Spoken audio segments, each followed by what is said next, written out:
Hi friends, welcome to trendy recipe YouTube channel. இன்றைக்கி நம்ம YouTube சேனலில் துவரம்பருப்பு சாம்பார் எப்படி செய்கிறதுன்னு பார்க்க போகிறோங்க. கத்திரிக்காய் உருளைக்கிழங்க வச்சு வாங்க வீடியோவை பார்க்கலாம். வீடியோ ஸ்கிப் பண்ணாமல் பாருங்கள். அடுப்பை வச்சுக்கோங்க. அடுப்பில் ஒரு கடாய் வைங்க. 2 ஸ்பூன் எண்ணெய் விட்டுக்குங்க. 1/4 டீஸ்பூன் கடுகு போடுங்க. வெந்தயம் 1/4 டீஸ்பூன் போடுங்க. கடலப்பருப்பு 1 டீஸ்பூன் போடுங்க. நல்லா எண்ணெயில் நல்லா பொரியட்டும். எண்ணெய் பொரிஞ்சு வர பாருங்கள். கடுகு இதில் பொரியறப்போ வெங்காயத்தை நம்ம நறுக்கி எடுத்து தயாராக வச்சுக்கலாம். இப்போ நான் முழு வெங்காயமாக துளித்து 2 கட் பண்ணியிருக்கிறேங்க. சின்ன வெங்காயம் ஒரு கைப்பிடி அளவு, 2 வரமிளகா, பச்சை மிளகா 1 கீறி வச்சுருக்கிறேன். இதையும் நான் எண்ணெயில் போட்டு நல்லா வதக்கி விடுறேன். ஒரு கொத்து கருவேப்பிலை உருவி போட்டுக்கோங்க. நல்லா பச்சை வாசனை போகிற வரைக்கும் நல்லா எண்ணெயில் அப்படியே வதக்கி விட்டுருங்க. எண்ணெயில் நல்லா வதக்குங்க. அடி பிடிச்சிடாமல் வதக்கிட்டே இருங்க. இப்போ நம்ம பெருங்காயம் போட்டுக்கலாங்க. சாம்பாருக்கு பெருங்காயம் போட்டால் நல்லா மணமாக இருக்கும். அதனால் நான் பெருங்காயப்பொடி போடுறேன். இது எண்ணெயில் போட்டு பெருங்காயப்பொடி ஒரு 1/4 டீஸ்பூன் போட்டுக்கோங்க. பெருங்காயப்பொடி சூடு, அதனால் கம்மியாக போட்டுக்கோங்க. மஞ்சத்தூள் ஒரு 1/4 டீஸ்பூன் போட்டு நல்லா எண்ணெயில் அப்படியே தொலைவி விடுங்க. சாம்பார் பொடி ஒரு 2.5 ஸ்பூன் எடுத்துக்கோங்க. 2.5 ஸ்பூன் சாம்பாருக்கு சாம்பார் பொடி தான் கொஞ்சம் நம்ம அதிகமாக போட்டாகணும். அதனால் 2.5 ஸ்பூன் போடுங்க சாம்பார் பொடி. காரத்துக்காக ஒரு 1/4 டீஸ்பூன் மிளகாய் பொடி போடுங்க. நம்ம சாதாரண மிளகாய் பொடி போடுறதுனால காரமாக இருக்கும். அதனால் அளவாக யூஸ் பண்ணிக்கலாங்க. அதுவும் போட்டு நல்லா தொலைவி விட்டுருங்க. இப்போ கத்திரிக்காயும் உருளைக்கிழங்கும் வெட்டி வச்சுருக்கிற தண்ணியில் அதையும் நல்லா அலசி எடுத்து போட்டு நல்லா தொலைவி விடுங்க. தொலைவி விட்டுட்டே இருங்க. அடி பிடிச்சிடாமல் தொலைவி விட்டுட்டே இருங்க. இப்போ நல்லா தொலைவி விடுங்க. நல்லா வதங்கட்டும்.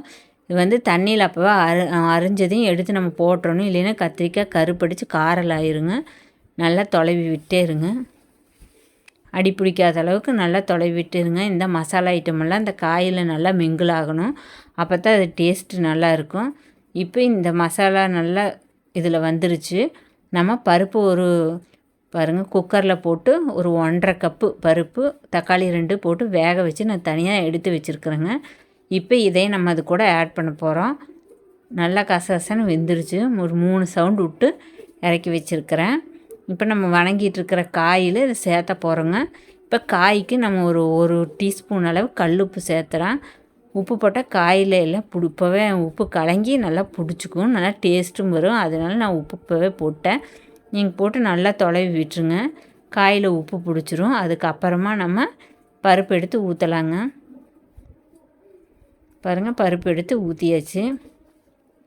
இதையும் நல்லா தொலைவி விட்டே இருங்க. பாருங்கள், நல்லா தொலைவினோம்னா எல்லாத்துலேயும் மிங்கிள் ஆயிரும். நல்லா அடி பிடிச்சிடாத அளவுக்கு நல்லா தொலைவி விட்டுட்டே இருங்க.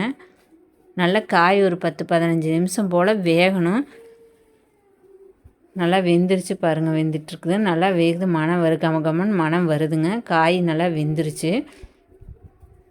நல்லா இப்போ தொலைவி விட்டு நம்ம இப்போ இதையே மூடி வச்சிடலாங்க. ஒரு 10-15 நிமிஷம் நல்லா வேகட்டு. கொதித்து நல்லா கொதி வேகணும். பச்சை வாசமெல்லாம் போகிற வரைக்கும் நம்ம அதுக்குள்ளே ஒரு நெல்லிக்காய் சைஸு புளி எடுத்து தனியாக கரைச்சி வச்சுக்கலாங்க.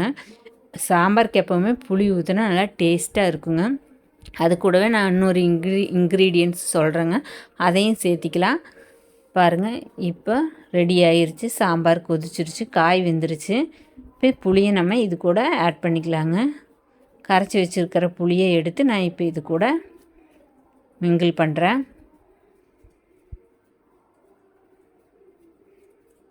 பாருங்கள், ஊற்றிட்டேன். இப்போ இதையும் நல்லா தொலைவி விட்டுட்டே இருங்க. நல்லா தொலைவி விட்டே இருந்தீங்கன்னா அடி பிடிக்காமல் இருக்கும். சாம்பார் பொறுத்தளவு நம்ம சீக்கிரமாக அடி பிடிச்சிரும். அதனால் நம்ம தொலைவி விட்டுருக்கணும். காய் வேகணும்.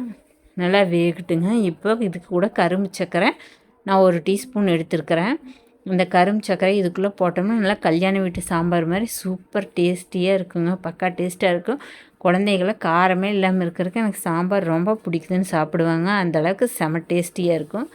இதுவும் போட்டு நல்லா தொலைவி விடுங்க. இப்போ மல்லித்தலை ஒரு 2 கொத்து எடுத்து நல்லா அலசி பொடி பொடியாக நறுக்கி வச்சுக்கோங்க. அதையும் இது கூட ஆட் பண்ணிக்கோங்க. அவ்வளோதாங்க, சூப்பரான கத்திரிக்காய் உருளைக்கிழங்கு சாம்பார் ரெடிங்க. ஸ்கிப் பண்ணாமல் பாருங்கள் வீடியோவை. கமெண்ட் பண்ணுங்கள்.